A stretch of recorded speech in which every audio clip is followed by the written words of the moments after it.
அண்ணா பல்கலைக்கழக மாணவியின் பாலியல் வழக்கில் இன்றைய தினம் தீர்ப்பானது வழங்கப்பட்டிருக்கிறது. இதுகுறித்து நம்முடன் பேச உயர்நீதிமன்ற வழக்கறிஞர் எஸ் நதியா அவர்கள் நம்மோடு இணைப்பில் இருக்கிறார். மேம் வணக்கம். குற்றவாளி ஞானசேகரனுக்கு 30 ஆண்டுகள் சிறை தண்டனை விதித்தும் ஆயுள் தண்டனையும் வழங்கப்பட்டிருக்கிறது. இந்த தீர்ப்பை எப்படி பாக்குறீங்க? இது குறித்த உங்களது முதற்கட்ட பார்வை பதிவு பண்ணலாம் மேம். அதாவது மேடம், இப்ப ஒரு கோர்ட்டோட டிஸ்கிரிப்ஷன் தான். அதாவது உமன்ஸ்க்கு அகெயின்ஸ்டா இருக்க கேசஸோ இல்ல ரேப் கேசஸோ போக்சோ கேசஸோ இந்த கேசஸ்லாம் அப்பார்ட் ஃப்ரம் இந்திய தண்டனை சட்டத்துல ஆயுள் தண்டனை இருக்கு அப்படின்னா ஆயுள் தண்டனை கொடுக்கலாம். இந்த செக்ஷனுக்கு இந்த தண்டனைனா இந்த தண்டனை கொடுக்கலாம். இதை தாண்டி கோர்ட்டோட டிஸ்கிரிப்ஷன்ல அவங்க சாகும் வரை ஆயுள் தண்டனை இல்ல 30 ஆண்டுகள் குறையாமல் ஆயுள் தண்டனை இருக்கணும் இந்த மாதிரியாக கொடுக்கலாம். அதாவது ஆயுள் தண்டனை 30 ஆண்டுகள் வரை ஆயுள் தண்டனை அனுபவிக்கணும் அப்படின்னு ஏன் கொடுப்பாங்க அப்படின்னா, அதாவது முன்விடுதலை அப்படிங்கிற ஒரு ஆப்ஷன் ஜெயிலுக்குள்ள இருக்கு. அதாவது ஜிஓ ரிலீஸ் பண்ணுவாங்க. 10 ஆண்டுகள்ல முன்விடுதலை இல்ல 14 ஆண்டுகள்ல முன்விடுதலை அந்த மாதிரியான முன்விடுதலைக்கு இவர் எலிஜிபிள் ஆகக்கூடாது, இவர் 30 ஆண்டுகள் குறையாமல் இருக்கணும் அப்படிங்கிறதுக்காக ஆயுள் தண்டனை 30 ஆண்டுகளுக்கு மிகாமல் இருக்கணும் அப்படின்ற மாதிரியான ஜட்ஜ்மெண்ட் கொடுத்திருக்காங்க.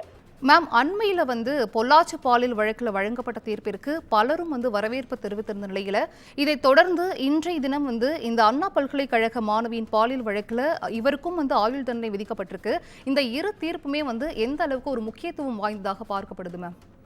அதாவது இது மேடம் ரொம்ப முக்கியத்துவம் வாய்ந்த தீர்ப்பு தான். அதாவது பெண்கள் பயப்படாம நம்மளுக்கு ஒரு தவறு நடந்துருச்சுன்னா அதுக்கான நியாயம் கிடைக்குது.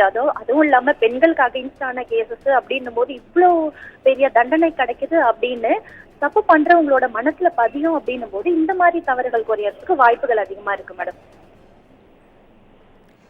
மேம், குற்றவாளி ஞானசேகரன் மீது 11 வழக்குகள் பதிவு செய்யப்பட்ட நிலையில இந்த 11 வழக்குகளுமே தற்பொழுது நிரூபிக்கப்பட்டிருக்கு. ஸோ இவர் செய்த இந்த குற்றங்களுக்கு தற்போது வழங்கப்பட்டிருக்கும் இந்த தண்டனை அதிகபட்ச தண்டனைன்னு நம்ம எடுத்துக்கலாமா மேம்? ஆமா மேடம், இது அதிகபட்சம். அதாவது 30 ஆண்டுகள் அப்படிங்கிறது அதிகபட்ச தண்டனை தான்.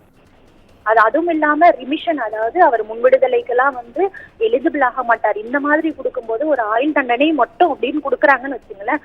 முன்விடுதலைன்னு நான் சொன்ன மாதிரி 14 வருஷத்துல 10 வருஷத்துல 20 வருஷத்துல இந்த மாதிரி முன்விடுதலையில அவங்க சிறையில இருந்து வெளியில வர்றதுக்கான வாய்ப்புகள் இருக்கு. இந்த மாதிரி 30 ஆண்டுகளும் அவர் சிறையில் தான் இருக்கணும் அப்படின்னும் போது கொடுக்கும்போது இது மிகப்பெரிய தண்டனையா தான் கருதப்படுது. மேம், இப்ப ஞானசேகரன் தரப்புல மேல்முறையீடு செய்ய வாய்ப்பு இருக்கா? அப்படி ஒருவேளை மேல்முறையீடு செய்தால் என்ன மாதிரியான மாற்றங்கள் ஏற்படும் மேம்? அதாவது மேடம், கீழ் கோர்ட்ல தண்டனை ஆகிற எல்லாருக்குமே மேல்முறையீடு செய்யறது அவங்களுடைய உரிமை.